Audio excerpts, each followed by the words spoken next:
తాకట్లో ఉన్న మీ బంగారాన్ని విడిపించి ఆ రోజు ఆన్లైన్ రేటుకి కొంటాం. Sharma gold company. నేను ఈరోజు బీజేపీ కిషన్ రెడ్డి గారికి కూడా ఒక లేఖ రాస్తా ఉన్నా. కిషన్ రెడ్డి గారు, మీరే కేంద్ర బొగ్గు గనుల శాఖ మంత్రి. సింగరేణిలో 49% కేంద్ర ప్రభుత్వానికి వాటా ఉంది. సింగరేణిలో జరిగిన అవినీతి కుంభకోణాల గురించి నిన్న మీడియా సాక్షిగా బయటపెట్టినా. ఈ రోజు నీకు కూడా లెటర్ రాస్తా ఉన్నా. నువ్వు ఒకవేళ రేవంత్ రెడ్డితో కుమ్మక్కు కాకపోతే వెంటనే సిబిఐ విచారణకు నువ్వు ఆదేశించాలని చెప్పి కిషన్ రెడ్డి గారిని డిమాండ్ చేస్తూ I'm writing A open letter to Kishan Reddy. Kishan Reddy గారు, నేను అన్ని ఆధారాలు ఇవ్వడానికి సిద్ధంగా ఉన్నా.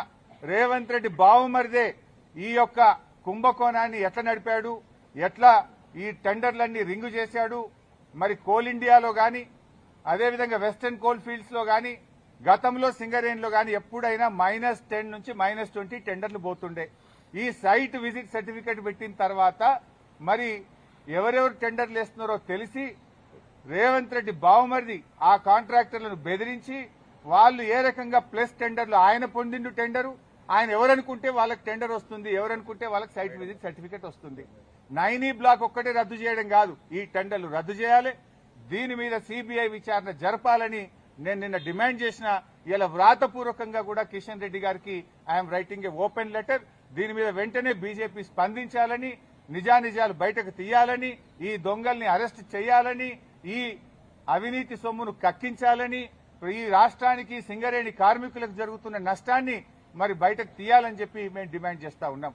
ఎందుకంటే సింగరేణి డబ్బుతో రేవంత్ రెడ్డి ఫుట్బాల్ ఆడుతున్నాడు. 100 కోట్ల రూపాయల సింగరేణి డబ్బులను తన షోకుల కోసం ఖర్చు పెడుతుంటే ఎందుకు కిషన్ రెడ్డి గారు మౌనంగా ఉంటున్నారు, ఎందుకు బీజేపీ మౌనంగా ఉంటుందని కూడా నేను ప్రశ్నిస్తా ఉన్నా. అన్ని బయటకు రావాలంటే సిబిఐ విచారణ జరపాలని డిమాండ్ చేస్తున్నాం. సో మేము తప్పు చేయలేదు.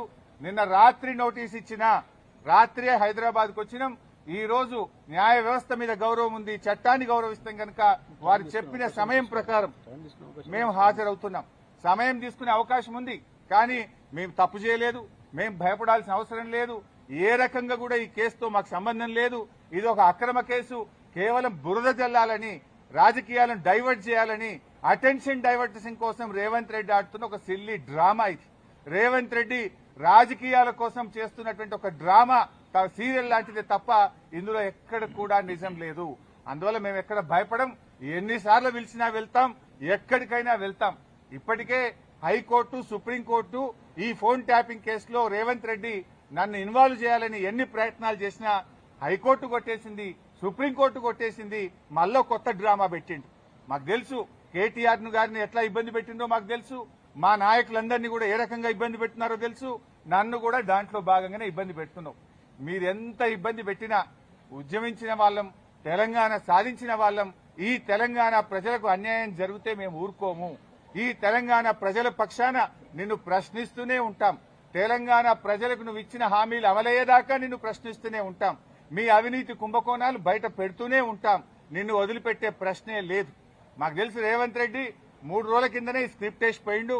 ఆయన వరుసగా నోటీసులు ఇవ్వాలని, ఆయన స్విట్జర్లాండ్ లో, ఆయన అమెరికాలో తిరిగొచ్చేదాకా ఈ సినిమా నడపాలి, ఈ నోటీసులు ఇవ్వాలి, వరుసగా నోటీసులు ఇవ్వాలి. రాజకీయాలు ఆయన ఉంటలేడు కనుక దీని చుట్టూ తిప్పాలి.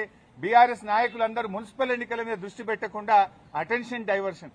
సంగారెడ్డిలో ఒక ఎమ్మెల్యే మొన్ననే చెప్పిండు, మేము ఉమ్మడి మెదక్ జిల్లాలో కష్టపడి పనిచేస్తే ఒక ఆయన చెప్పిండు మొన్ననే, ఇక నేను మళ్ళీ పోటీ చేయా, ఇక నేను మళ్ళీ ఓటు అడగా అని మా దెబ్బ కొడితే మొన్న ఒక నాయకుడు చెప్పిండు.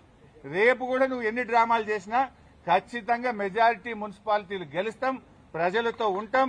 ప్రజల చేత నీకు తప్పకుండా ప్రజలే నీకు బుద్ధి చెప్తారు. మేము మాట్లాడుతున్నది నీ అవినీతి మీద బయట పెట్టినాం, దాని మీద సమాధానం చెప్పు. నీ 6 గ్యారెంటీల గురించి అడుగుతున్నాం, దాని మీదే సమాధానం చెప్పు. సంబంధం లేని కేసుల్లో మమ్మల్ని పిలిచి ఈ డ్రామా ఆడుతున్నావు, ఆడు ఎంతకాలం ఆడతావో. నీకు సమయం దగ్గర పడ్డది, ప్రజలే నీకు తగిన గుణపాఠం చెప్తారు.